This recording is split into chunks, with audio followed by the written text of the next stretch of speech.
Right, it's the Beach Brothers show. I'm Seko Varner, the power broker, a serial entrepreneur, and I'm here with some great friends of mine, Mr. 757 Insurance Man, Jose Cruz. He's going to talk about some business stuff. Yeah. And then we have Mr. Politics himself, Mr. Conrad. And Conrad is running for the Virginia Beach City Council. But we're not talking about Conrad today. We're going to be talking about Virginia business and Virginia politics. And so, Jose, who are we sponsored by tonight? Sponsored by Rincon Tropical. It's a Puerto Rican restaurant out in Virginia Beach, just off of South Plaza Trail and Holland Road. Very good place to eat. Very good place. Puerto Rican dishes, homemade food, just like home. I second that emotion.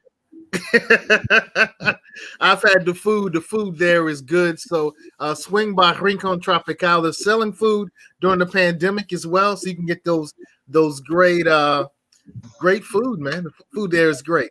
And Conrad, who do we have sharing with us today on the political scene? For politics tonight, I would like to introduce a prominent Virginian tonight. He's running to become the Republican Party of Virginia's nominee for U.S. Senate and take on Democrat Mark Warner in the fall. He's Thomas Speciale, a longtime U.S. vet of the Army. He's also been to Afghanistan and served in U.S. intelligence.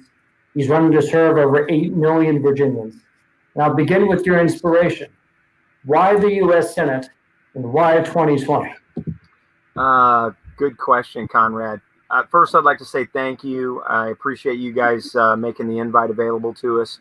I'm hoping everybody takes the other candidates also take an opportunity to get the word out to your audience with this COVID-19 debacle. You know, these opportunities everything is different this campaign season. So we really appreciate you guys doing this. It means a lot to the voters that, you know, everyone is making as big an effort as possible to get the message out, because we've really got to beat back these Democrats. And I know I got the sense from our communication prior to this that you're not a Republican, Conrad, and that's okay, because there's Democrats and Republicans in Virginia. Our problems are universal for all Virginians. What got me motivated to do this was the Pulse nightclub shooting. Was the sort of the straw that broke the camel's back. When the Pulse nightclub shooting happened, I've been a counterterrorism analyst for 10 years. And not at that time, but I'd been for many years. Going back really to the 80s, I had studied, Middle Eastern terrorism as a problem. And for about 6 or 7 years in the intelligence community at that point. And if you recall, the day that happened, the Democrats just went down on the floor of the House and they just were ranting and raving about, we got to have gun control. We got to have gun control now. Something's got to be done to stop gun violence, gun violence, gun violence, gun violence. And they were talking 30,000 deaths. And I felt this like grip of fear. I was listening to it on the radio and I felt this grip of fear on me. And I was like, oh my God, they're right. There's terrorists around every corner, And then I was like, wait. That's a bunch of BS. That's not true. But they were using that event to try and terrorize the American people about gun control. Because the reality is, nothing anybody could have ever done would have stopped that. Because that's just a lone actor who wakes up one day and decides that he's going to unleash mayhem on the world. And you can't stop that in a free society. And so, trying to take away sporting rifles from guys in Montana and, New Mexico. And, that's not going to have any effect on a situation like this. And it's a false narrative. It's a lie. And so I started really looking at the gun violence issue. And I realized it was just full of lies on the sides of the Democrats. They talk about 30,000 gun related deaths, but why are they using the term gun related? Well, because 20,000 of them are actually a mental health problem. They're suicides. And I would argue that these mass shootings are suicide, or basically they're suicides. They're suicides of the person's life. Whether or not they die in the event or not, they're trying to destroy their own life by trying to destroy other people's lives. And so it's really a mental health problem. So 20,000 of those 30,000 are actually suicides. But then I asked I'm an intel analyst. So I did a little bit more digging, which is what I normally do. And I found out that there's actually another 20,000 suicides. You know, the rope violence, the razor blade violence, the throw people off buildings violence, the drop off of bridge violence. You know, there's 20,000 more suicides every year that are successful that are not gun related. But you don't hear anybody talking about the suicide crisis in the United States.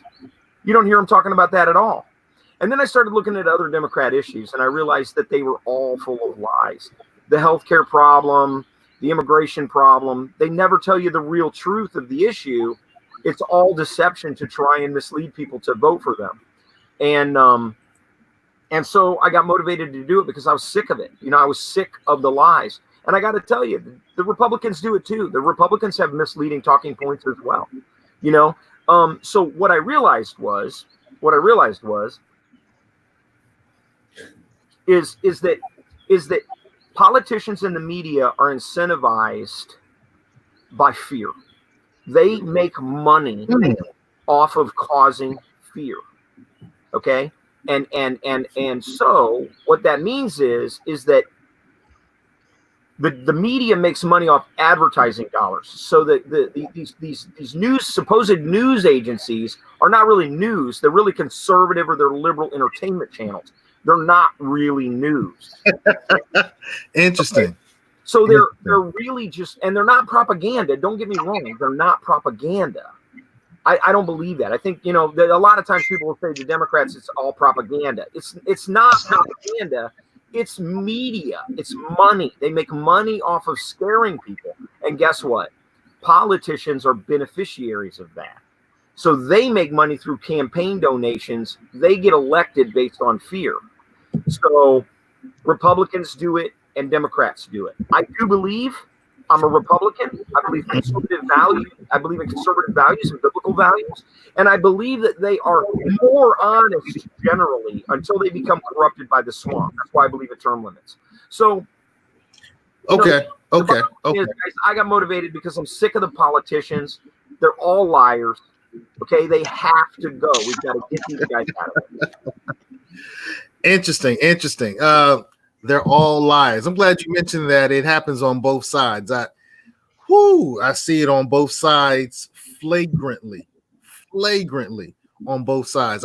Interesting point about the fear. Second question is, you talked about a lot of the things that were horrible that you thought were lies and weren't going well. You know, we're all passionately in love with the state of Virginia. What's going right? What's going correct? What's going well in Virginia based on your viewpoint?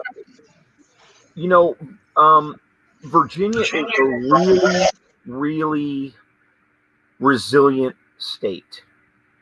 We're going to weather this coronavirus stuff.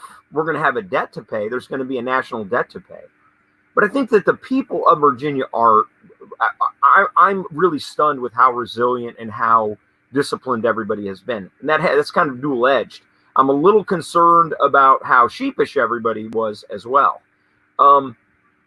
But we're a very, very resilient state. And I think that, you know, one of the things I said when the COVID-19 scare was going around was that everybody just needs to slow down, take a breath, and just take stock of your own resiliency.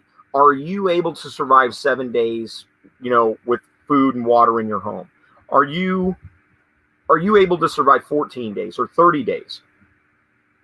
And I think this gave us a chance to really measure, evaluate our own resiliency as a people. And I think that that's going to be one of the takeaways from all this, you know, is we're going to find out how resilient we really are. And I think we're going to be surprised. I think we're very resilient. We're going to pay out the nose for this, though. Our children and our grandchildren are going to be paying for this for, you know, the next 40 years, where we take out a $6 or $10 trillion, you know, credit card to weather this debacle. And that's what it is. I think that they overreacted, and then once they into the overreaction, they couldn't get out of it. So what's going? Okay. I'm going to stop you right there, Thomas. Let me stop you right there. Conrad, I know you have the next question. Shoot. Well, I would like to circle around the Republican ethos and how it hovers on concepts like rights and freedom.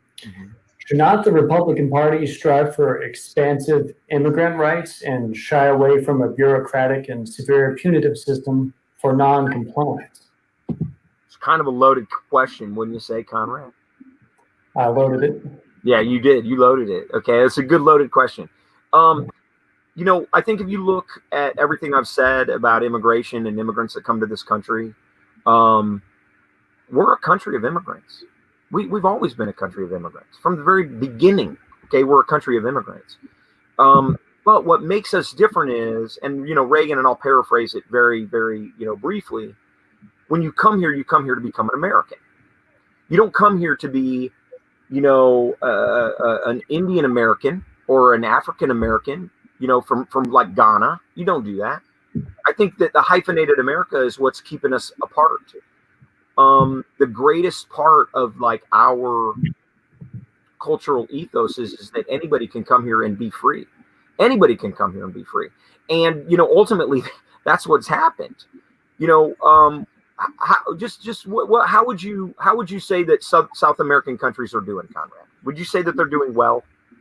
Lower standard of living than ours. Yeah, well, but I mean, you'd say that they're not doing very well, right? A lot of corruption, a lot of drug violence, a lot of government, a lot of government problems, Mhm. I think it's Jose, correct? Is it Jose? I put a video out recently about a guy from Cuba that windsurfed across the ocean to get here. And people are fleeing. I just said this in a speech down in Richmond. People are fleeing not from comfort and compassion. They are fleeing from violence. Mhm. And, they are fleeing. Where are they fleeing? They are fleeing to freedom. I don't want them to come here and be illegal. I want them to come here and be free. I want them to have liberty. I want them to be an American citizen. But you can't do that if the day you arrive, you're breaking the rules. That defeats the entire purpose. And I'm going to tell you, anybody who knows me is going to tell you, I have absolutely nothing but love for everybody in the world. I don't care where they come from. I love them. That's the way God wants us to be with everybody. I don't want them to be in sanctuary cities where they have to hide. I want them to have freedom. I want them to have liberty. But the only way you can do that is if you come here legally. And ultimately, because of our broken immigration system, the only way you can do that is if we fix our immigration system. So I am going to go to work every day trying to fix our broken immigration system. And if you won't give me comprehensive immigration reform, we have to build a wall, because we can't just have everybody coming in willy-nilly. Okay, we just can't. We've got to protect our sovereignty, but we still can retain our American values of embracing everyone from around the world and loving everyone from around the world. But we've got to have a new system. I say this on my website, and this is the last thing I'll say on this, is, what's happened is that the technology has changed the impact on immigration, the ease of transportation, the ease of communication, the ease of financial transfer, the ease of navigation. These things have all made it easier for people to go from the southern tip of Mexico, of the South American continent, and get to our border just in a matter of hours on a plane. And the money was transferred from the U.S. to some relative in South America through an electronic transfer. So these technology impacts have sort of exacerbated the problem. So we've got to fix a lot of things. I believe it can be done. If we can put people if we can put rovers on Mars, we can fix this problem. But we got to be willing to work together, and we've got to be real. We've got to be real. We can't be fake. Okay. Interesting point on immigration. Definitely going to be a hot topic. Conrad, follow up. I think he was able to touch on what he needed to touch on there. I didn't want to get too rebuttal-ish because we'll take up all the time from other questions that we wanted to ask. No problem. Intriguing. Okay, so the first quarter in terms of fundraising is ended and your numbers are in. It takes what, $2 million to really run for a Senate seat? How well have you done? What's it look like? Who told you that, Seko? Who told you that it takes $2 million to win? Who told you that? That was for Congress. Yeah. So I believe that is I think that's the traditional thinking, is that you need millions and millions of dollars to run. I'm hoping to break that rule. I'm hoping to show that with a lot of hard work. I'll give you a good example. Okay, Daniel Gate, my opponent, he's got, I don't know, hundreds of thousands of dollars, hired a bunch of people to go out and collect signatures. He collected, give or take 17,000 signatures. I honestly don't know how many I collected. We stopped counting at 14,000. But you know how much money I paid for my signatures? You know how much money I paid? And my political consultants told me I'd have to pay $5 per signature. That's what they told me. You know how much I paid? You know how much I paid for signatures? Take a guess. I'm gonna go with less than 2. Zero. Zero. We worked our butts off. Okay, we were all over Virginia. I was out there with a damn bullhorn at gun shows talking to thousands of people at a time. Okay, you know how much it cost me to talk to thousands of people? Free. Zero. Yeah. Gas. Cost me gas. Okay, I'm working my ass off all over Virginia. Okay, that's a fact. I'm not trying to buy people's vote. I got competitors out there in this primary. And listen, don't get me wrong. Okay, you guys don't get me wrong. These two primary competitors, I love them both. I think that they're both great Americans. I really, really do.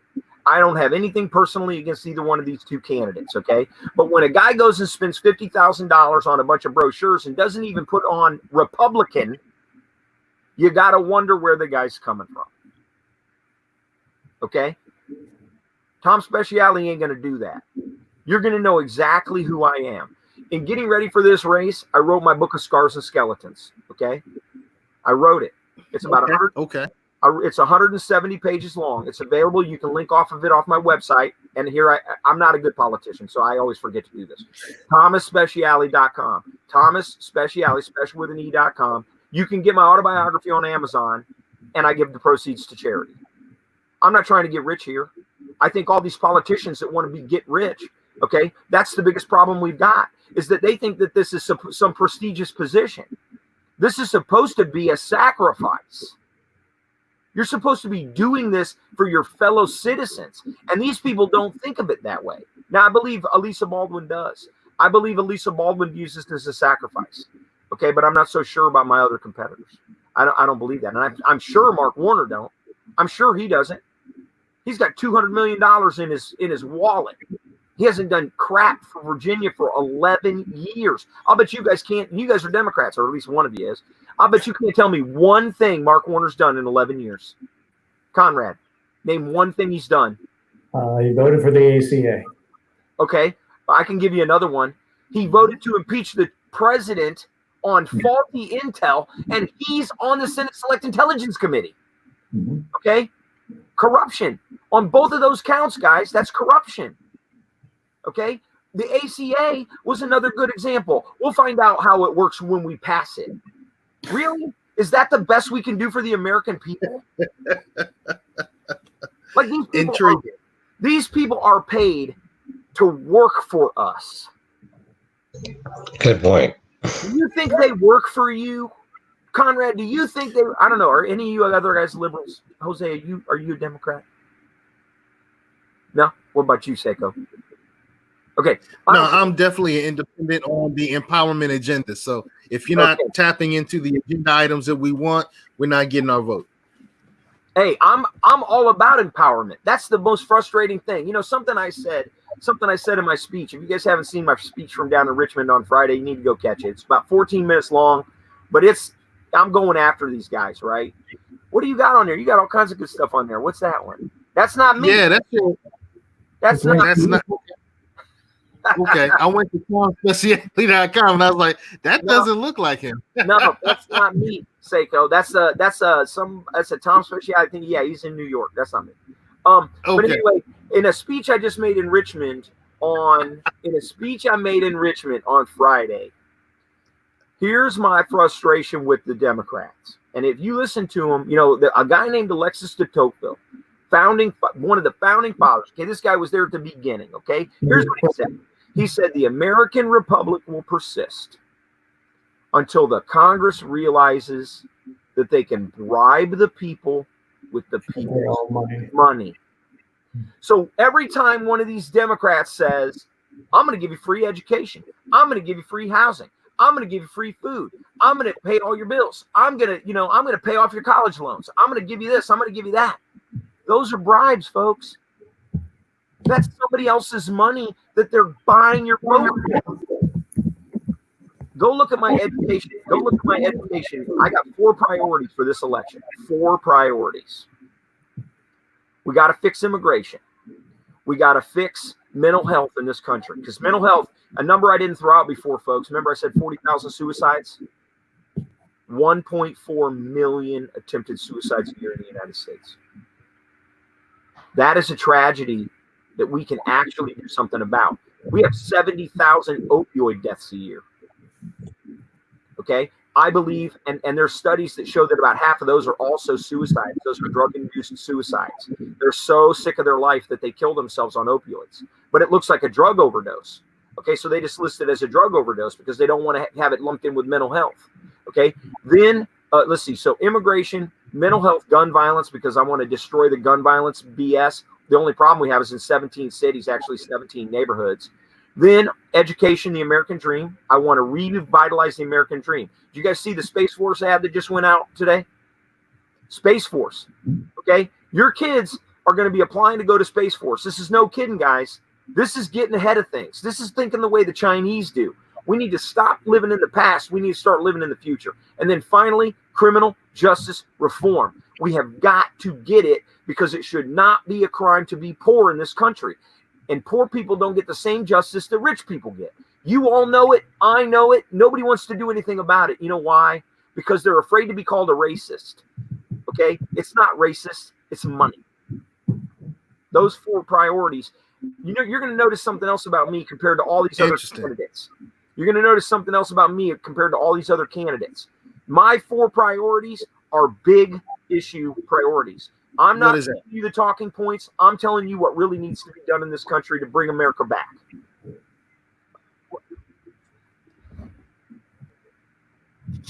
Interesting. I'm looking through your Ballotpedia page now.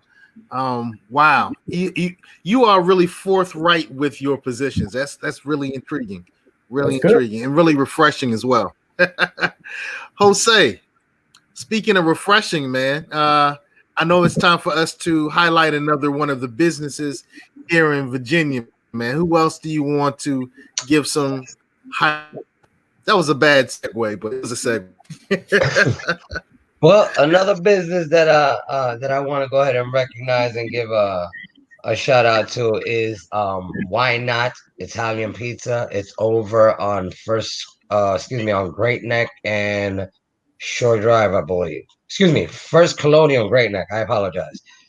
And Why Not Pizza? I mean, you can't go in and dine, obviously, but they do take out orders, and their food is amazing. They're doing a lot of things to help the community. Okay. Awesome people over there.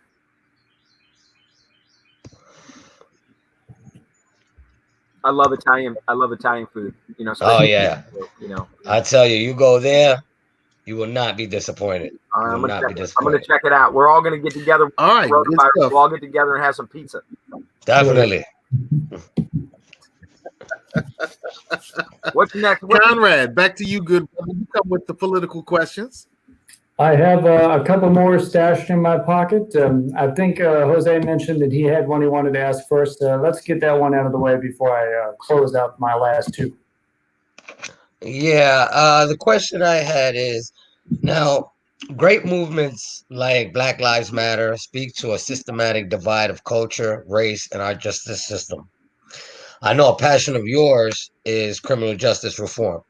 What do you wish to reform within our criminal justice system so that social movements can perhaps one day look to Republicans as options that inspire hope and not fear? Amen, Jose. That's really what we need. We need hope.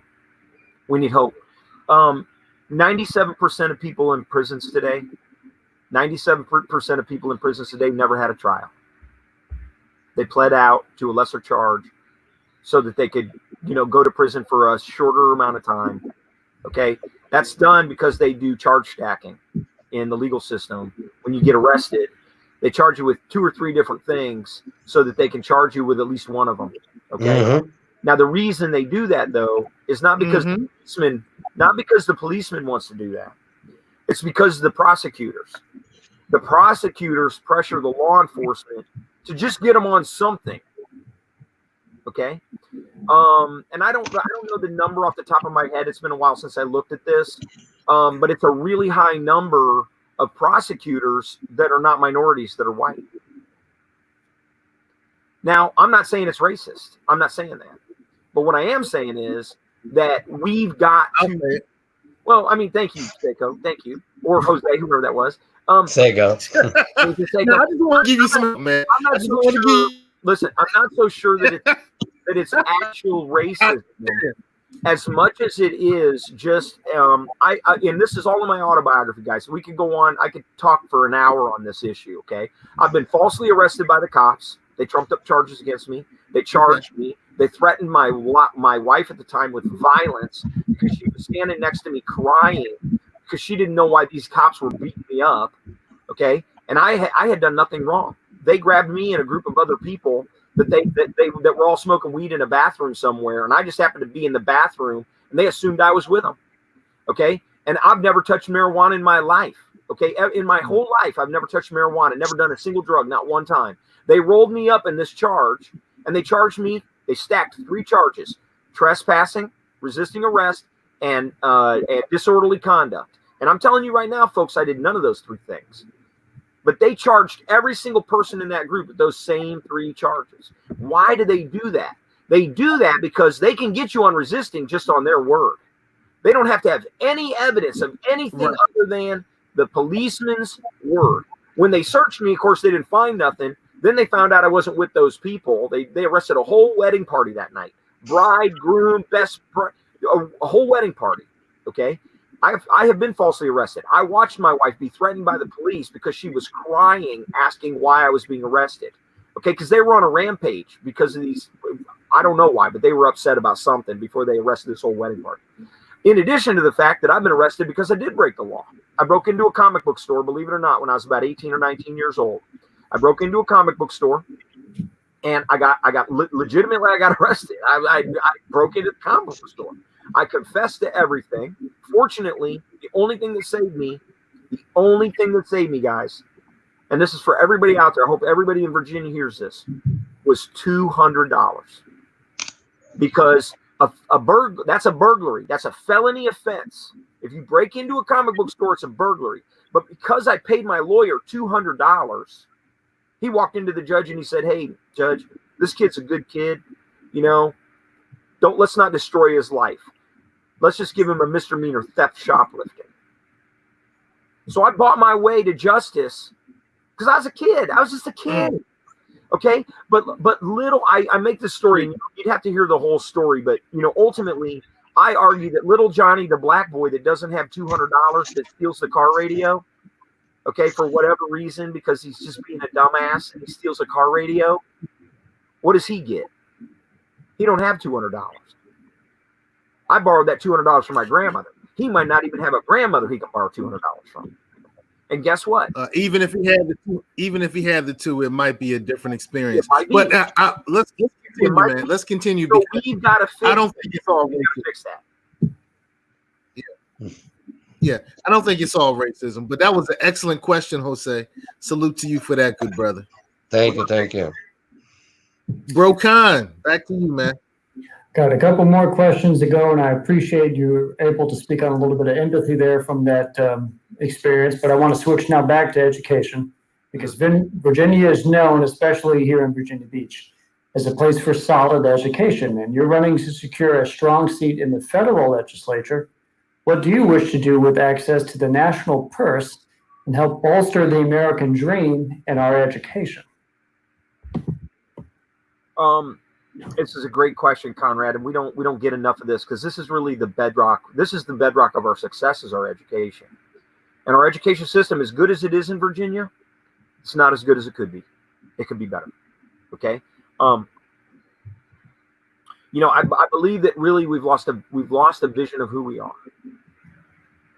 Who are we? Are we just like really good consumers now? Is that Is that what we want to be? We want to buy jeans and sweaters, and everybody's going to be happy because they have jeans and coats and, nice cars and stuff. But we need to become builders again. We need to become inventors again. We need to be investing in what I call STEM double M: science, technology, engineering, mathematics, and medicine. That's what everybody else in the world is investing in. But our kids are investing in, physical therapy and, sports athletic medicine. And yeah, we need some of those. Okay. We need some of those, but we really need to be starting to inspire kids, because if you go look at SpaceX, and I believe Space Force is going to be another good example of it once we see the listing of the jobs, the people that they're trying to hire and the kind of jobs that they're looking for to fill. But if you go look at SpaceX, they have like this long list of professions that they're people they're trying to hire. Laser communications array engineers and Atlas rocket technicians and, all kinds of crazy technological stuff. I don't have any clue what any of that is. I'm a social science guy. I'm not a hard sciences guy. I wish I was, but I'm not. But they're also hiring at SpaceX. They're hiring, a plumber, welder, mason. They're even hiring cooks. Okay, they're hiring cooks. I want to be the first space cook. I do. I want to be the first space cook, because the space cook is not going to be just a guy flipping burgers. Okay, he's going to be an agricultural engineer. He's going to know how to grow stuff on another planet. He's going to be a science cook. He's going to know hydroponics. He's going to know nutrition, like actual nutrition in people's bodies when you're in long time in space and stuff like that. That's what we need to be inspiring our kids to do. Okay? We need to stop thinking small. We need to start thinking big. And honestly, that's what Donald Trump has done. Donald Trump brought back thinking big and not making excuses for failure or thinking small with short-range goals. He thinks big. So I want to invest. I want to make a big investment in human capital infrastructure. Human capital infrastructure, you know what it is? It's our kids. We need to stop measuring the wrong things with broken rulers. We need to get to work on science and become builders and engineers again. That's what the Chinese are doing. And they're going to be cleaning our clock in 10 years if we don't unscrew ourselves. We need to stop messing around. Well, I'm down to what I consider one of my more important questions, because this cycles back to my own running for a municipal legislator spot here in Virginia Beach City Council. My biggest issue is fixing flooding problems in Virginia Beach for good. And I know I'm going to need help in Richmond to do it, and I'm also going to need help from DC to do it. Can you, as the United States Senator, help secure greatly needed funding to supplement our efforts to mitigate flooding in Virginia Beach? I can't make that kind of promise right now, Conrad. I wish I could. Most candidates will say, hey, I'll do whatever I can for you, Conrad. Okay. And that doesn't mean that I don't care about it. It doesn't mean that. What it means is that we've got a lot of problems, and infrastructure is just one of them. Okay. I would like to see a lot of that human capital investment. Remember, I just mentioned human capital investment being made in the infrastructure engineering, the construction engineering that is going to be required to fix that problem.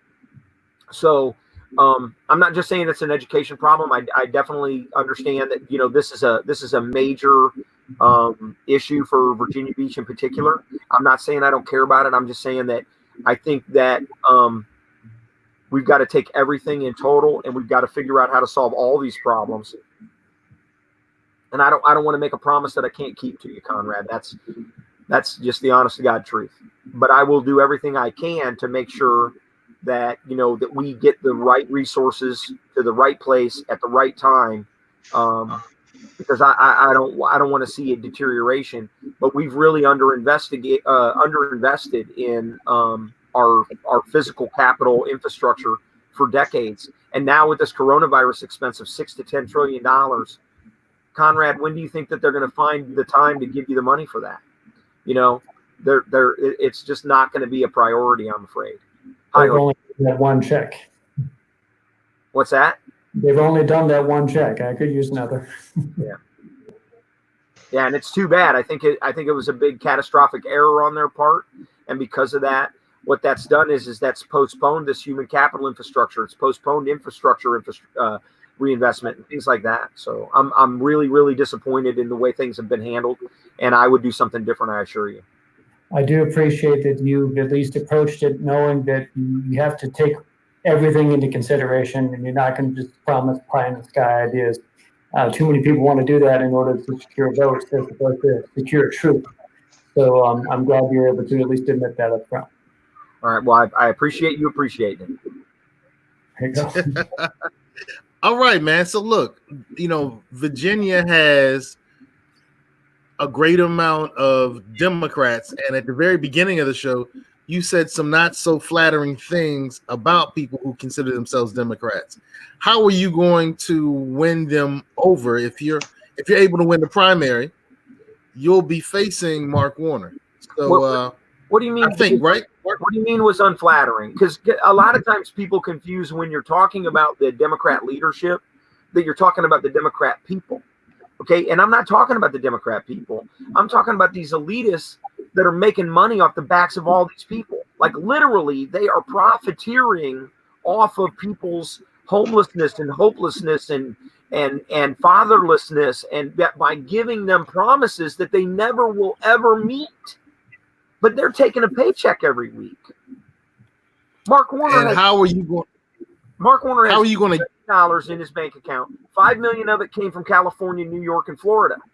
But that money's not being spent in Virginia. That's going straight into him, getting him reelected so he can do stuff for California, New York, and Florida. He's not doing that for Virginia. Otherwise, they wouldn't put money here. So what will I do to reach out to him? I'm telling you right now, I have a Nova strategy that I have not revealed yet.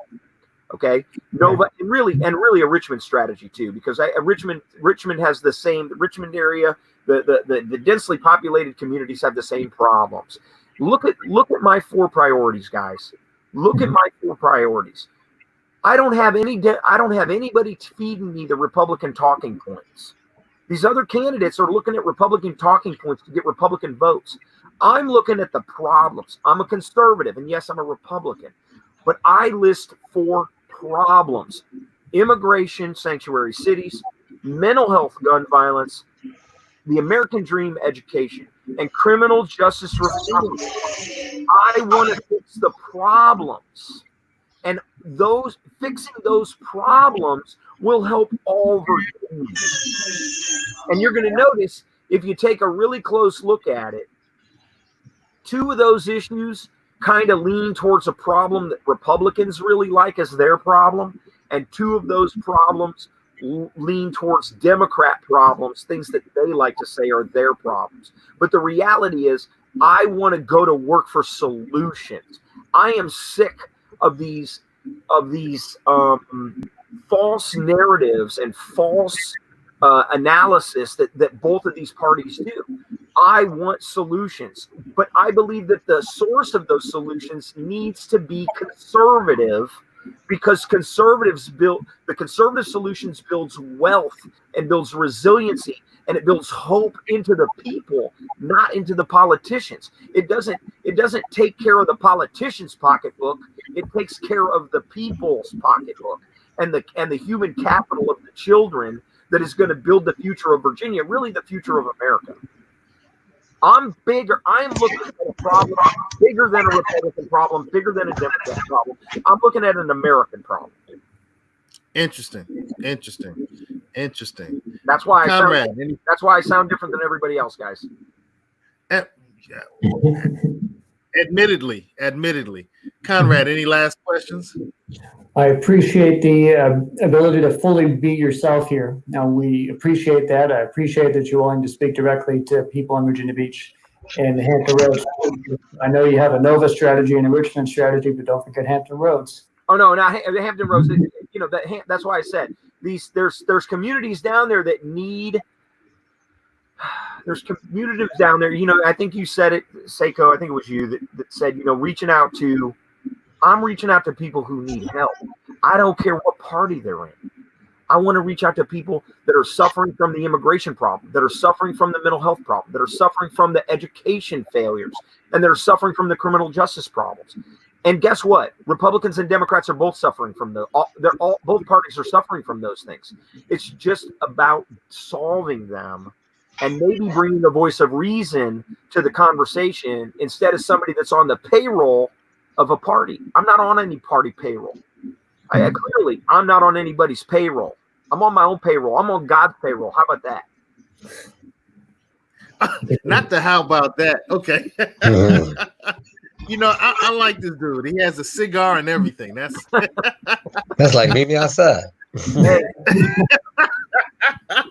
You know, Mike, everybody tells me don't do this. You guys, everybody tells me don't do this.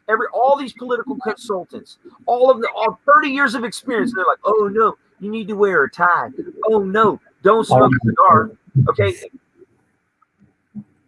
There we go. And I ain't wearing no damn tie. Just like everybody else, I'm just a regular guy trying to get something done. There you go.